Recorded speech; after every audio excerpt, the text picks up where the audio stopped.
మేము వైఎస్ఆర్సీపీ పార్టీ నుంచి వస్తున్నామండి. ముఖ్యమంత్రి చంద్రబాబు నాయుడు గారు ఎలక్షన్స్ ముందు ఎన్నో హామీలు పథకాలు ఇచ్చారు. అవన్నీ మీకు అందాయండి? అందాయండి. ఇప్పుడు ఆయన ఇస్తా అన్న హామీల్లో మీకు తల్లికి వందనం వచ్చిందా అండి? నీకు 15,000 నీకు 15,000 నీకు 15,000 అన్నాడు. ఇచ్చాడా? నీకు 15,000 నీకు 15,000 నీకు 15,000 అన్నాడు. అదేమన్నా వచ్చిందా? ఇచ్చారండి. ఎంత ఇచ్చాడు? 13,000 ఇచ్చారు. ఆ 2,000 నొక్కేసారు కాళ్ళు. లేదండి, స్కూల్ మెయింటెనెన్స్ కి ఇచ్చారండి. School development.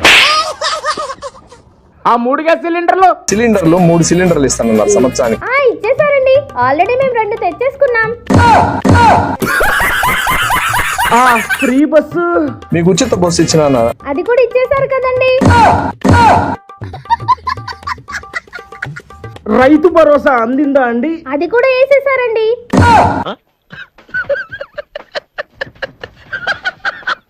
అంతా హ్యాపీయే కదండి కూటమి ప్రభుత్వంలో? కూటమి ప్రభుత్వం పరిపాలన చాలా బాగుందండి.